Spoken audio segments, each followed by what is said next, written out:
ఇంత ఘన విజయం సాధించిన మనశంకర వరప్రసాద్ గారి సినిమా యూనిట్కి శుభాకాంక్షలు తెలియజేస్తున్నాను.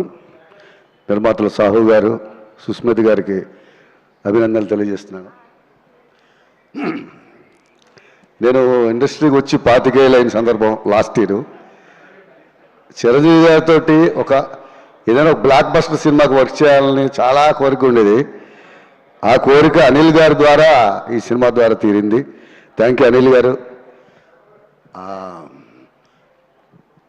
గత సంవత్సరం సంక్రాంతికి వస్తున్నాం, అందులో మంచి ఫ్యామిలీ సాంగ్ ఇచ్చారు. మళ్ళీ ఇందులో కూడా ఈ భార్యాభర్తల మధ్య సాంగ్ ఇచ్చారు. సో నాకు కెరీర్కి కానీ నా రైటింగ్ స్టైల్కి కానీ కొంచెం డిఫరెంట్ సాంగ్స్ ఈ రెండును. కాకపోతే అనిల్ గారు ఫస్ట్ అన్నారు, మీకు ఆ మొగుడు పిల్లల గొడవలు రొమాన్స్ అది రాయడంలో మీకు బాగానే ఉంది సార్, గోదావరి గట్టు అలాగే రాశారు, ఇది రాశారని. అలాంటి సిచ్యువేషన్ నాకు ఇచ్చి నన్ను నమ్మి అంత అవకాశం ఇచ్చిన అనిల్ గారికి, అలాగే ఇంత మంచి బాణి ఇచ్చిన బీమ్స్కి కృతజ్ఞతలు తెలియజేసుకుంటున్నాను. చాలామంది డైరెక్టర్లతోటి బాగా రాయడానికి ఏమడదు కానీ ప్రతి రైటర్ రాస్తాడు. అది ఎలాగా ఎవరు ఓకే చేయగలుగుతారన్న దాంట్లోనే డైలమాలో ఉండిపోతాం ఒక్కోసారి. బట్ అనిల్ గారితో నాకు ఆ ప్రాబ్లం లేదు. అందుకని నేను ఎంత ఎగ్జైట్ అవుతానో ఆయన అంత ఎగ్జైట్ అవుతారు వినిపించినప్పుడు. అది నాకు చాలా హ్యాపీ అనిపిస్తుంది. ఆయనతో వర్క్ చేయడం చాలా హ్యాపీగా అనిపిస్తుంది. ఇందులో ఈ పాట రాసినప్పుడు ప్రతి లైన్కి మొత్తం టీము, అనిల్ గారి టీం దాదాపు 20 మంది అందరూ విన్నారు ఈ పాట, అందరూ క్లాప్స్.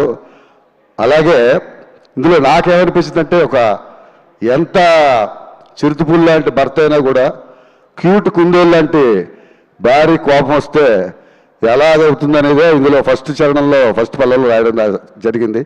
కుందేలు కోపం వస్తే చిరుతుకు చెమటలు పట్టేలా అని. అది చిరంజీవి గారి పేరుని అక్కడ ప్రస్తావిస్తూ చిరంజీవి అభిమానులందరికీ వర్కౌట్ అయ్యేలాగా ఆ లైన్ రాయడం జరిగింది. అలాగే నీ తప్పులు 1-2 చిత్రగుప్తుడి చిట్టాలా అనే లైన్ నిజంగా రాస్తూనే అనిల్ గారికి ఇది నచ్చుతుందా, ఓకే చేస్తారా అని టెన్షన్ ఉండేది. కానీ ఫస్ట్ ఆయనకి బాగా నచ్చాయి చాలా. అలాగే కలకత్తా కాళీమాత నీకు మేనత్ అయ్యేలా అని లైన్ కానీ చాలా మంచి పాట ఇచ్చారు అనిల్ గారు. మరోసారి మీకు థ్యాంక్స్ తెలియజేసుకుంటున్నాను. లాస్ట్ ఇయర్ వెంకటేష్ గారికి గోదావరి గట్టు పాట పెడితే, ఇప్పుడు చిరంజీవి గారు వెంకటేష్ గారు యాక్ట్ చేసిన సినిమాలో మీసాల పిల్ల పడ్డం నాకు చాలా అదృష్టంగా ఫీల్ అవుతూ తోటి రచయితలందరికీ కూడా శుభాకాంక్షలు తెలియజేస్తూ సెలవు తీసుకున్నాను. Thank you so much sir.